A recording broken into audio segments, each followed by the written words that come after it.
오늘도 예배 나오신 여러분 주님의 이름으로 환영합니다. 오늘은 우리 5월달 목회 일정에 따라서 자녀와 부모와의 관계에 대한 말씀을 드리려고 합니다.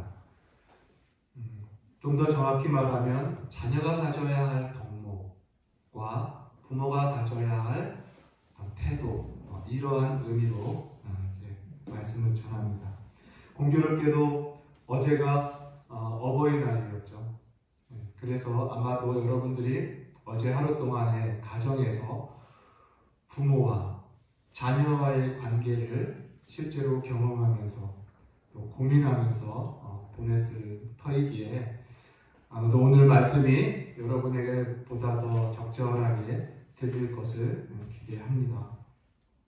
우리는 그동안 에베소서 말씀을 1장 1절부터 우리가 지난주 4장 끝절까지 말씀을 보았죠.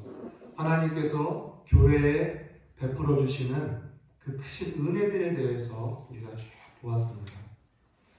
특별히 4장에 들어와서는 성령으로 거듭난 새 사람의 삶의 실제적인 삶의 모습들에 대해서 우리가 말씀을 들었죠.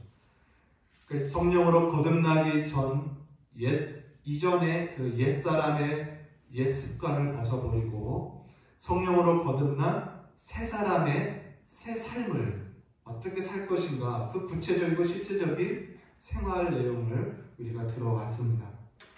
그리고 그 새 사람 된 삶의 내용이요, 사실 이제 5장에도 계속 이어서 나옵니다.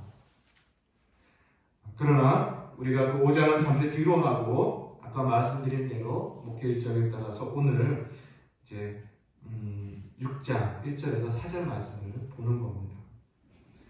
특별히 가정에 대해서 나온 그 교훈의 말씀들이 5장 후반부에 아내와 남편에 대한 이야기가 먼저 나와요. 그리고 자녀와 부모에 대한 이야기, 그리고 사회생활에 대한 또 종과 상전의 관계, 이런 내용이 나옵니다. 그러나 오늘 우리가 먼저 부모와 자녀의 그 관계에 대한 말씀을 먼저 보는 것이죠. 중요한 것은 이 말씀들이 에베소서에 어디에 위치하고 있느냐가 중요해요. 이 말씀이 지금 아까 좀 전에 말씀드린 대로 성령으로 거듭난 새 사람의 삶의 내용을 가르치는 그 맥락 속에서 계속 이어지고 있는 말씀이라는 거예요. 그러니까 오늘 우리가 읽은 이 자녀들아 주 안에서 너희 부모에게 순종하라, 이 말씀이 성령으로 거듭난 새 사람에게 합당한 새 삶의 모습을, 또 새로운 관계, 새 생활을 가르치는 교훈이라는 거예요. 그러니까 옛사람에게 속한 것을 벗어버리고 새 사람에게 속한 삶의 내용이 부모에게 순종하는 것이라는 겁니다. 왜 그런가 하냐면요, 이 부모에게 순종하라라는 이 말씀이 왜 옛사람이 아닌 새 사람에게 속한 것이냐면, 그럼 우리 옛사람을 우리가 어떻게 배웠습니까?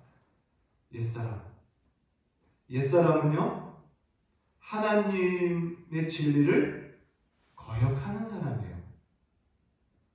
하나님의 권위를 거스르는 사람이 옛사람입니다.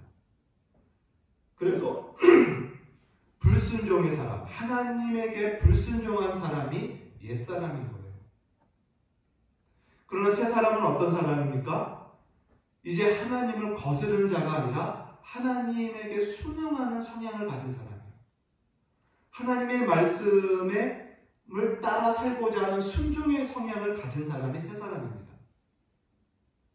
그래서 옛사람은 불순종의 사람이고 새 사람은 순종의 사람인 거예요.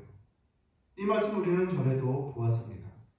그래서 자녀들아 너희 부모에게 순종하라, 이 말씀은 그냥 동서고금을 막론하고 모든 나라와 또 모든 종교와 또 모든 윤리 도덕이 가르치는 그 그런 일반적인 효심의 교훈을 다시 성경이 말하는 게 아니라 옛사람을 벗고 새사람을 입은 신자들의 삶의 명확한 내용을 가르쳐주고 있다는 거예요. 바로 순종의 삶. 이것을 교훈하는 것입니다. 과연 그런가 보면 더 살펴볼 수 있어요. 아까 말씀드린 대로 아내들아, 남편과의 관계 나오잖아요. 거기에 이렇게 먼저 나옵니다. 아내들아, 남편에게 복종하라. 그리고 이후에 남편들아, 아내 사랑하기를 그리스도께서 교회를 사랑하듯 사랑하라. 이렇게 가르쳐요. 오늘도 자녀들아, 부모를 순종하라. 먼저 선포하고 이후에 아비들아, 자녀를 노엽게 하지 마라. 주의 교훈으로 양육하라. 이렇게 가르쳐요. 종들에게도 마찬가지입니다. 종들아, 상전에게 순종하라. 그리고 이어서 상전들아, 종들을 억압하지 마라. 위협하지 마라. 이렇게 가르쳐요. 여러분, 우리가 생각할 때 자녀들아 라고 먼저 나오지 않고 아비들아, 부모들아, 자녀를 노엽게 하지 마라. 그리고 주의 교훈으로 잘 양육하라. 그리고 자녀들아, 그러한 부모를 순종하라. 이렇게 가르치면 보다 우리가 좀 훨씬 더 잘 수용할 것 같고 이해가 잘 될 것 같은 논리예요. 아내와 남편 관계도 마찬가지.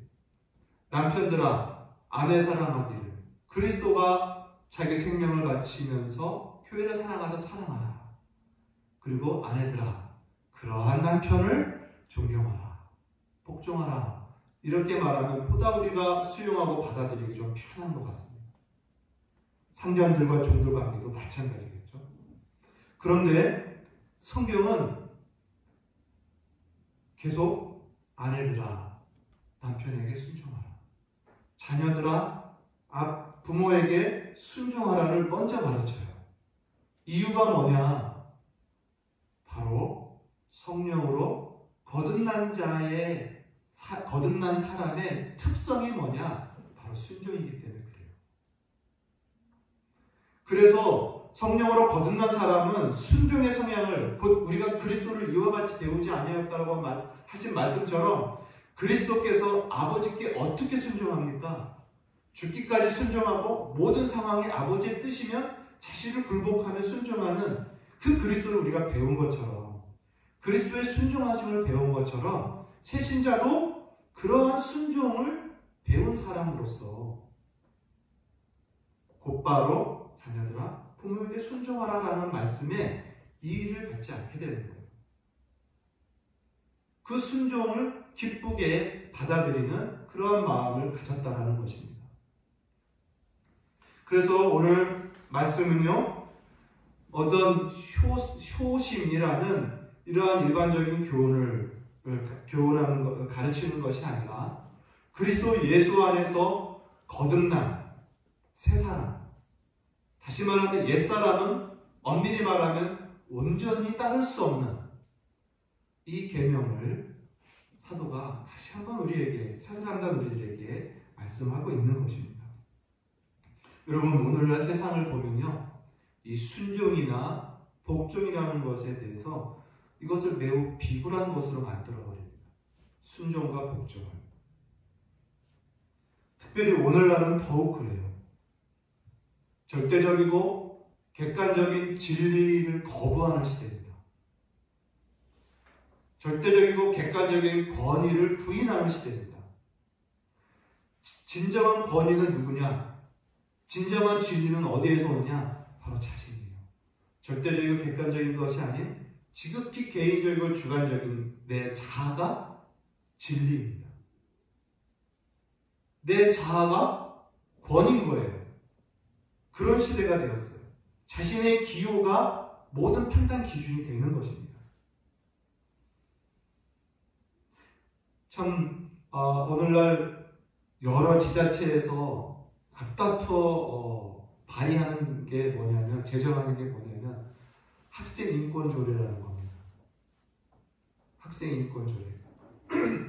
참 그 좋은 이름으로 나타나고 있죠. 뭐 포괄적 차별금지법이라는 것도 우리가 잘 알고 있는데, 이런 좋은 이름 속에 들어있는 사상이 뭐냐면요, 사회를 건강하게 유지시키는 질서와 권위를 해체시키는 그러한 사상이 그 안에 다 스며 있어요.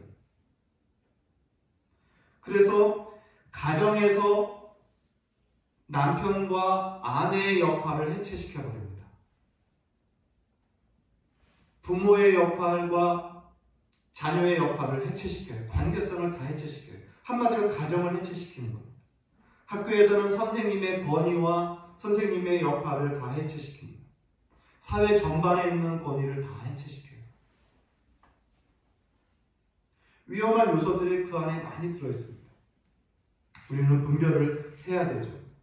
그들이 주장하는 것은, 요점은 그거예요. 너무나 객관적이고 절대적인 권위와 질서가 억압한다라는 거예요. 나 개인을, 사람 개개인을 억압한다라는 그러한 주장으로 거기서부터의 해방, 거기서부터의 벗어남, 이것을 인권이요 권익이라고 이해하면서 가르치고 있다는 거예요. 사회 전반에 그것들이 흘려 있습니다. 그러다 보니까 오늘날에 자기 부모임에도 불구하고 순종하는 것에 대해서 불편과 불만을 갖는 그런 세대가 되었다라는 거예요. 그런데 우리가 지난 로마서 공부하면서 배웠죠. 로마서 1장 18절 말씀. 하나님의 진노가 불의로 진리를 막는 사람들의 모든 경건하지 않음에 대해서 하늘로부터 나타난다라고 말씀해요. 불의로 진리를 막는 사람들, 뭡니까? 자신의 불의함으로 하나님의 절대적인 진리를 거부한다라는 거죠. 그런 사람들이 나타난 그 진노에 대해서 말씀하신 후에 1장 28절 이하에 보면 이런 말씀이 있습니다. 그들이 마음에 하나님 두기를 싫어하며 하나님께서 그들을 그 상실한 마음에 내버려 두사 합당하지 못한 일을 하게 하셨으니 하면서 그 내용이 쭉 나와요. 모든 불의와 추악, 탐욕, 악의가 가득하고 시기와 살인, 분쟁, 사기, 악독, 수근수근, 비방, 하나님을 미워함, 능욕, 교만함, 자랑함, 악을 도모함, 그리고 나오는 게 뭐냐면 부모를 거역하고 우매하고 배약하고 무정하고 무자비한 자라, 이렇게 기록되어 있습니다. 여러분이 가공할 만한 이 죄악의 목록 중에 부모를 거역하는 죄악이 그 안에 들어와 있어요. 뿐만 아닙니다. 디모데후서 3장 2절에 보면 말세에 고통하는 때가 이르리니, 고통하는 때가 뭡니까? 무법한 때가 온다는 거예요. 혼돈의 시대가 온다는 거예요. 말세에 무법하고 혼돈하고 고통스러운 때가 오는데 라고 하면서 나오기를, 그때는 사람들이 자기를 사랑해요.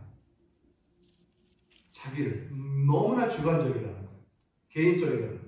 자금합니다. 자기를 높입니다. 교만합니다. 그 다음에 회방하며 부모를 거역하며 감사치 아니하며. 이것이 말세에 고통할 때의 현상인 거예요. 성경은요, 이렇게 배교의 시대, 마지막 그 불경건함이 가득한 시대, 하나님 신앙이 완전히 사라지는 시대에 가장 두드러진 것 중에 하나가 뭐냐? 부모를 거역하는 거라고 기록을 하고 있어요. 왜 그런가? 사람은요, 순종을 그렇게 싫어하는 거예요. 순종을 너무나 어려워해요. 부모라 할지라도 그렇습니다. 사람은 자신이 누군가에게 복종하고 누군가의 권위 아래 들어가는 것을 매우 고통스럽게 여겨요. 그래서 순종하는 것을 싫어한다는 것입니다.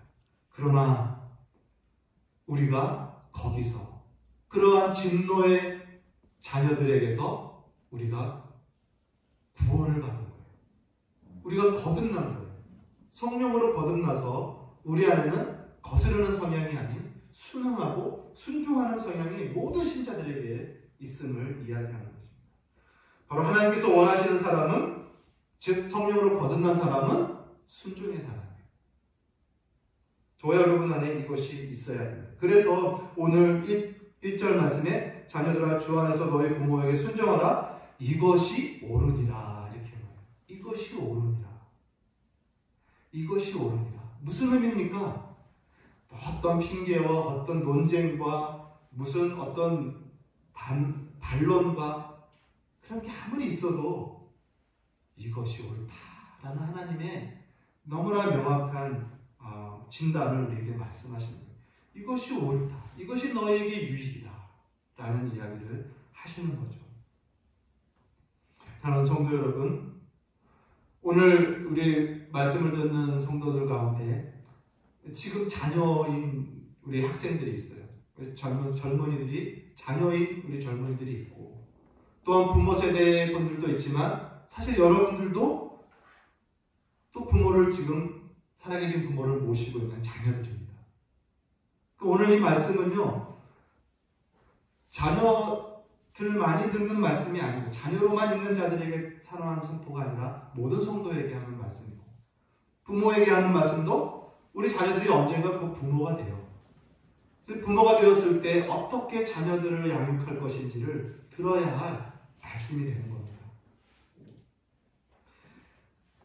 이 말씀을 통해서 저 여러분 안에 주님이 주신 이 순종의 성향을 다시 한번 회복하고 온유하고 겸손한 그런 마음을 다시 한번 본받는 그런 은혜가 있기를 바랍니다. 오늘 이 사도 바울이 말하는 이 말씀은요, 10계명의 제5계명에 따르는 교훈입니다. 제5계명에는 어떻게 기록이 되어 있냐면 내 부모를 공경하라, 이렇게 말씀이 되어 있어요. 출애굽기 20장에 나오죠. 내 부모를 공경하라. 그런데 사도는 오늘 뭐라고 말합니까? 내 부모를 공경하라 라고 하지 않고 내 부모를 순종하라, 이렇게 말씀해요. 순종이 공경의 외적인 증거예요. 공경함의 증거이기 때문에 그래요. 사도는요, 우리 사람들이 순종하기 어려워하는 걸 알기 때문에 이렇게 기록을 한 겁니다. 마음으로의 공경함을 우리가 어찌 알겠습니까? 그러나 공경함이 나타나는 것은 바로 순종이에요. 그래서 순종하라고 말씀합니다. 그러면서 사도는 하나님께서 하신 말씀이죠. 이 제5계명을 우리가 잘 지키도록 격려하는 차원에서 2절을 말씀하고 있어요. 내 아버지와 내 어머니를 공경하라. 이것이 약속이 있는 첫 계명이라. 10계명 중에 약속이 주어진 계명 중에 첫 계명이라는 거예요. 사실 10계명을 공부하신 분들은 아시겠지만 이 약속은요, 엄밀히 말하면 이 유일합니다. 10계명 중에 약속이 주어진 계명은 이 5계명밖에 없어요. 2계명을 보면 하나님께서 너희는 우상을 섬기지 마라. 그들에게 우상을 세우지도 말고 그들에게 절하지도 말고 그들을 섬기지도 마라 라고 제2계명을 말씀하시면서 이어서 이런 말씀을 했어요. 나를 미워하는 자에게는 내가 3대를 저주하고 나를 사랑하고 내 계명을 지키는 자에게는 내가 1000대까지 은혜를 베풀이라, 이 말씀이 있어요. 그러다 보니까 약속이 있는 계명은 제2계명도 있네 라고 생각할 수 있어요. 그런데 그 2계명에서 이어지는 말씀은 약속이라는 약속의 의미보다는 하나님의 성품을 가르칩니다. 곧 하나님을 거역하고 하나님의 불순종한 죄를 얼마나 싫어하시는지를 질투의 하나님이시다라는 표현을 쓰시면서 하나님의 성품을 강조하는 말씀으로 이해할 것이기 때문에 약속이 주어진 계명은 이 제5계명이 첫 계명이 맞아요. 요점은 이거예요. 하나님께서 이 5계명에 약속을 주면서까지 우리가 지키기를 원하신다는 겁니다.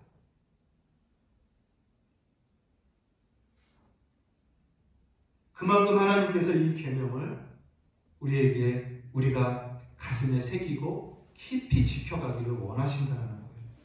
그리고 그 복이 뭡니까? 이 땅에서 잘 되고 장수하는 거예요.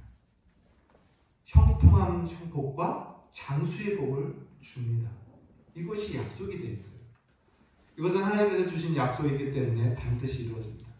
물론 우리 이제 그리스도 예수 안에 있는 우리 신자들은 에베소서 1장 말씀처럼 하늘에 속한 신령한 복을 다 받은 자들이죠. 그래서 어쩌면 이 땅에서 형통함이 아닌 실패를 경험해도, 하는 일들이 잘 안 돼도, 심지어 장수가 아닌 단명하는 한이 있더라도 우리에게 장차 우리의 영광의 복락이 우리에게 다 있어요. 영원한 복락이 우리에게 주어졌기 때문에 실상 우리는 참 복된 자들이죠. 그러나 그럼에도 불구하고 하나님께서 이 땅에서도 잘 되고 장수의 복을 주님이 분명히 약속하셨습니다. 그만큼 하나님은 이 계명을 온 성도들이 새겨서 지키기를 원하시는 거예요. 이유가 뭘까요? 10계명 중에 다른 6계명, 7계명, 8계명, 9계명, 10계명 그 많은 계명들이 있는데 왜 이 5계명에게 이렇게 약속까지 주어지실까요? 그것은요, 이 계명이 하나님을 믿는 믿음, 다시 말하면 자녀가 부모와의 관계에 대해서 관계를 어떻게 하느냐가 곧 신자가 하나님과의 관계를 어떻게 하느냐와 밀접한 관계가 있기 때문에 하나님께서 가정을 세우신 목적이 여러 가지가 있는데 그것이 자녀를 생육하고 번성하는, 자손들을 번성시키는 것입니다. 그리고 또 하나 중요한 기능이 뭐냐? 가정의 중요한 기능이 뭐냐? 바로 교육입니다. 교육. 어떤 교육입니까? 부모가 자식을 교육하는 건데 무슨 교육을 해요? 바로 하나님과 그 하나님의 진리를 가르치는 교육을 하는 거예요. 이것이 부모의 매우 중요한 역할이며 기능입니다. 그래서 하나님은 부모에게 그 교육의 기능을, 그 사명을 명령하셨고 그것을 다 이루기를 원하세요. 다시 말하면 1계명에서부터 4계명까지 하나님을 어떻게 경외해야 할 것인가에 대한 그 교훈을 부모가 자식에게 가르치기 위해서는 이 5계명이 반드시 지켜져야 되는 거예요. 곧 부모로부터 하나님과 하나님을 아는 지식과 신앙을 배우는 자녀들이 부모를 공경하고 부모에 대한 순종하는 마음이 있어야 그 하나님 경외하고 하나님 순종하는 교육을 바르게 받을 수 있다는 겁니다. 반대로 부모를 공경하지 않은 사람은 하나님 경외함을 기대할 수가 없어요. 부모에게 불순종한 사람은 하나님께 순종하는 것을 기대할 수가 없다는 겁니다. 눈에 보이는 육신의 부모를 공경하고 순종하지 않은 사람이 어찌 보이지 않는 하나님의 권위와 그의 말씀에 순종할 수 있겠냐는 거죠. 그래서 그만큼 가정이 건강하고 바로 세워지면 사회와 하나님과의 관계가 다 온전하게 이루어지는 거예요. 그러므로 부모를 공경하고 순종하라는 계명은 하나님의 약속까지 주어지면서 우리 모든 신자들이 그것을 새겨서 지키기를 주님이 원하시는 것입니다. 이러한 말씀을 통해서 저와 여러분 안에 정말 하나님의 마음을 이해하고 하나님이 독생자를 주시면서까지 우리를 거듭나게 하신 새 사람의 형상인 이 순종의 형상을 다시 한번 귀하게 여기는 성도님 되시기를 바라요. 이제 사도는 또한 이렇게 말씀합니다. 자녀들아, 부모에게 순종할 때 주 안에서 순종하라. 이런 말씀입니다. 주 안에서 순종하라. 무슨 의미일까요?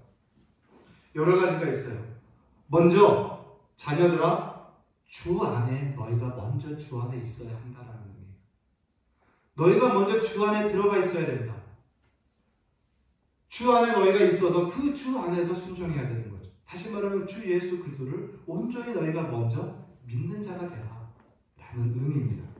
그리고 또 두 번째, 주 안에서는 그 믿는 자 안에서 주 안에서 누리는 은혜, 주 안에서 너희가 경험하고 아는 그 하나님의 사랑, 그 인도하심, 감동, 축복, 이런 은총 안에서 그 위로와 격려 속에서 부모에게 순종하라, 이런 말씀입니다.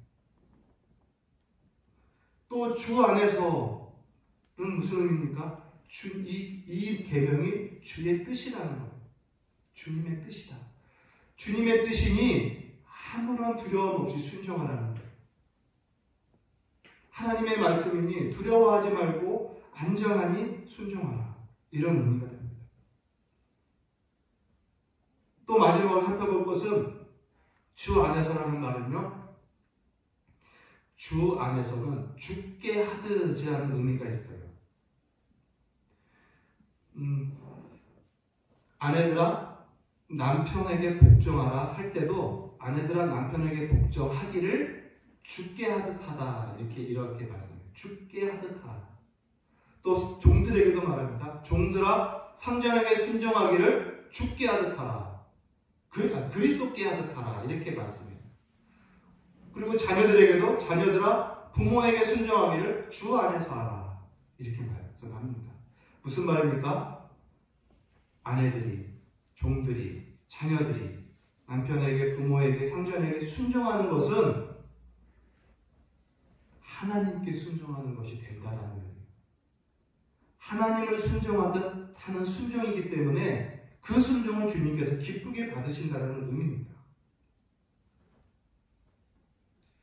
이처럼 우리들의 모든 행위가, 모든 관계가 그냥 사람과 사람과의 관계가 아니라는 거예요. 하나님이 그 안에 계시고 하나님을 중심으로 하는 관계라는 것을 성경은 가르칩니다. 그래서 자녀된 여러분, 부모에게 순종하는 것을 어려워하고 이의를 제기할 것이 아니에요. 그것은 하나님을 순종하는 것이 되기 때문에 그래요. 그래서 사도는요, 부모와 자녀의 관계를 하나님과 신자의 관계를 그려주는, 하나님과 신자의 관계의 모형으로 지금 초상화하고 있는 거예요. 마치 아내와 남편과의 관계가 그리스도와 교회의 관계를 모형적으로 보여주는 것처럼 지금 그 이야기를 지금 하고 있는 것입니다.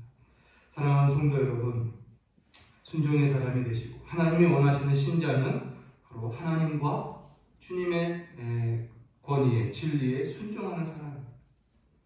이러한 은혜가 저와 여러분의 있기를 바랍니다. 이제 끝으로 아비들아라고 이렇게 말씀해요. 아비들아, 이제 아비들아, 너의 자녀를 노엽게 하지 말라.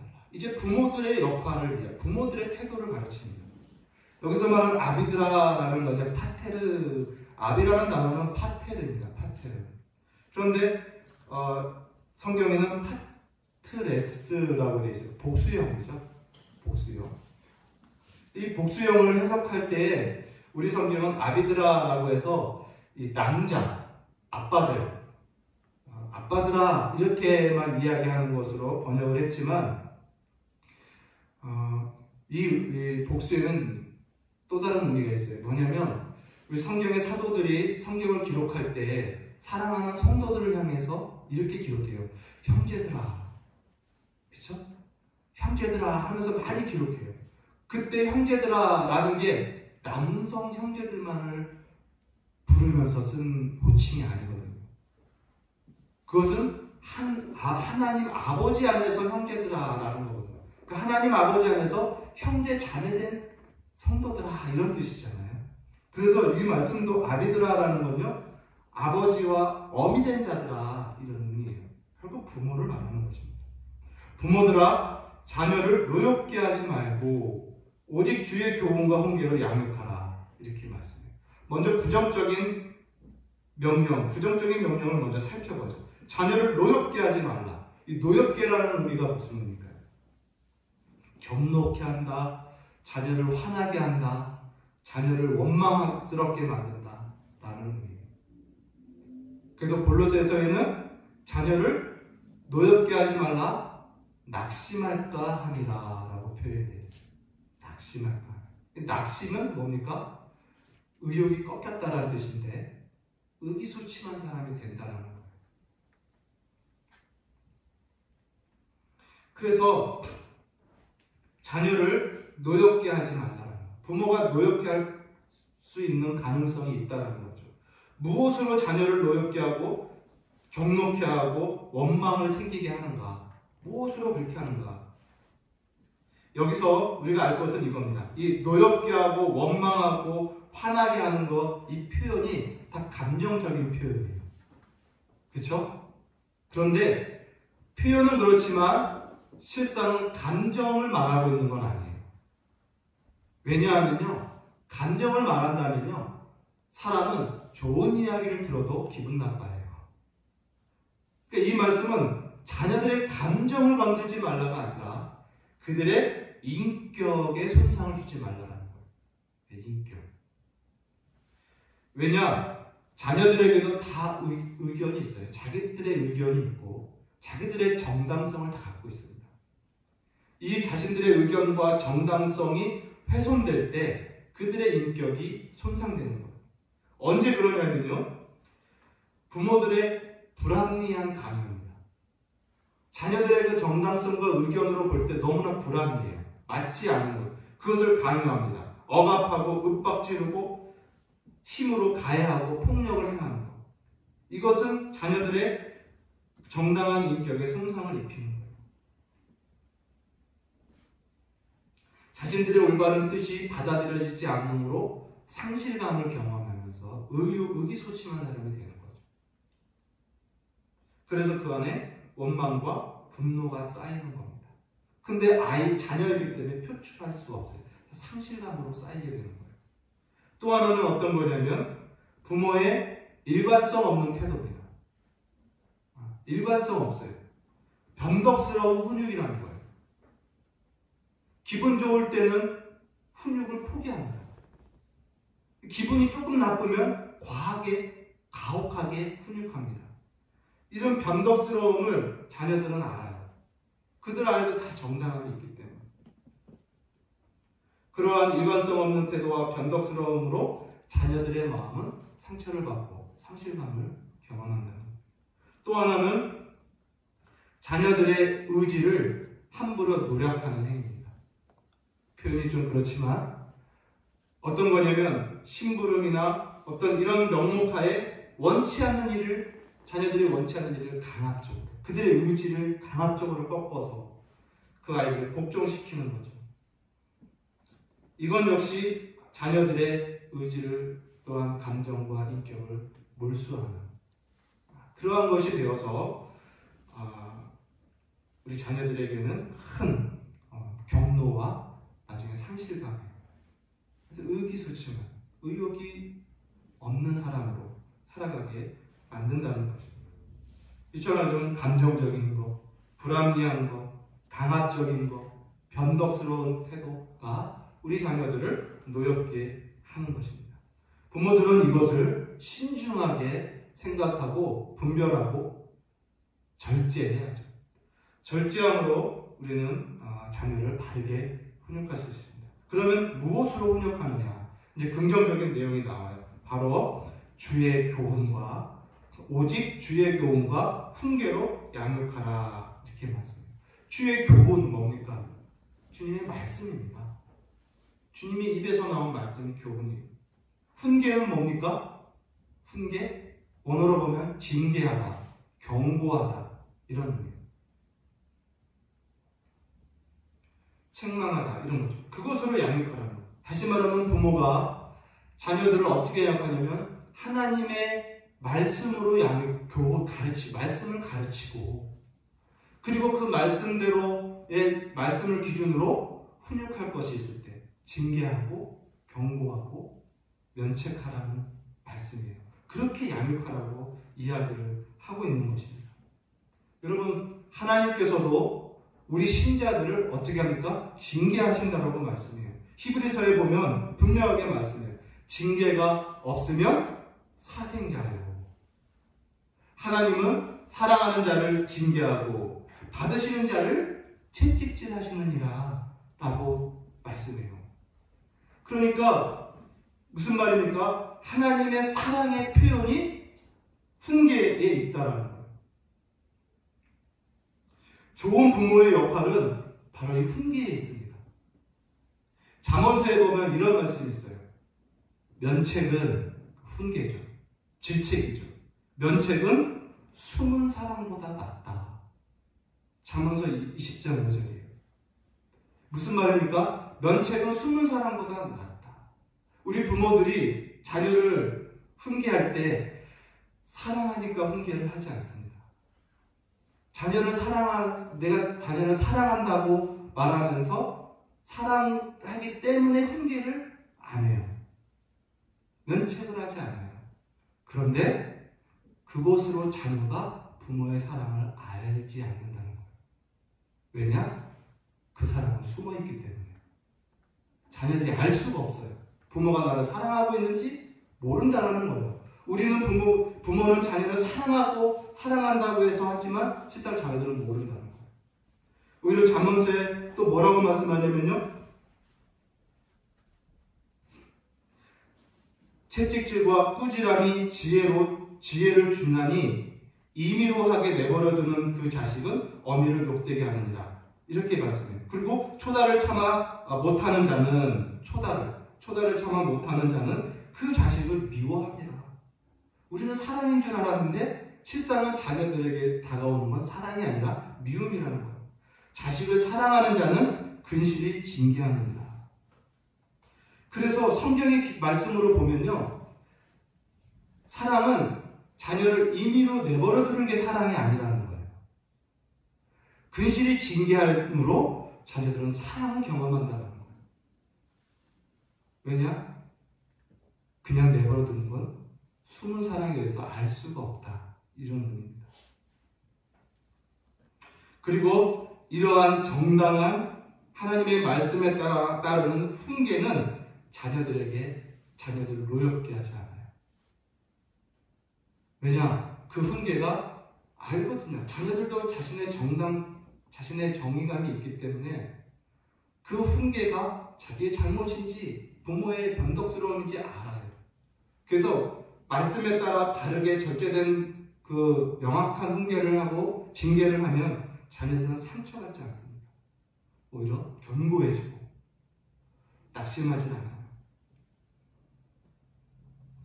그래서 이러한 하나님의 오늘 말씀처럼 부모들아 오직 주의 교훈과 훈계로 양육할 때에 자녀들은 성경이 약속한 대로 지혜를 얻고 하나님과 사람들에게 존경받고 사랑받는 사람이 되는 거예요.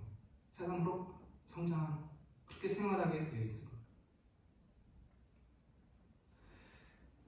여러분, 저와 여러분은 다 자녀이며 또한 다 부모입니다. 우리 자녀들도 언제는 다 부모가 될 거예요. 오늘 이 두 말씀이 우리 모두에게 깊이 새겨지고 또한 실천하고 순종하는 그런 은혜가 있기를 바라요. 이 세상에서 볼 수 없는 가정의 모습입니다. 우리의 이러한 새 사람 된 새로운 가정의 모습이 온전히 이루어질 때 세상은 이것을 보고 그리스도께로 나올 수 있어요. 우리의 가정의 모습, 순종하는 자녀와 주의 교훈으로 근실히 양육하는 그 절제 있고 사랑 있는 그 부모와의 관계 속에서 사람들은 그리스도께로 나오게 된다는 거예요. 왜냐? 새 사람된 모습들이기 때문에 그래요. 그것이. 오늘 말씀이 저와 여러분 안에 또 여러분의 가정과 여러분의 개인의 성품 속에 사랑과 존경, 순종, 겸손 이러한 것들이 풍성히 더하고 특별히 가정 안에서 부모와 자녀 관계에서 정말 귀한 열매가 있는 귀한 성도 되시기를 바라고 그러한 가정에 복이 있기를 주님의 이름으로 간절히 소원합니다. 기도하겠습니다. 하나님 아버지 은혜와 사랑 감사합니다. 하나님의 말씀이 이것이 옳으니라 라는 이 분명한 선언 앞에 우리의 생각, 우리의 모든 것을 다 내려놓고 무릎 꿇고 순종하기를 원합니다. 하나님의 말씀은 언제나 옳고 따르기에 합당하오니 주님, 우리 사랑하는 모든 성도들이 오늘 말씀을 기쁨으로 받고 순종하며 순응하는 복된 종들 되게 하여 주옵소서. 예수님의 이름으로 감사하며 기도합니다.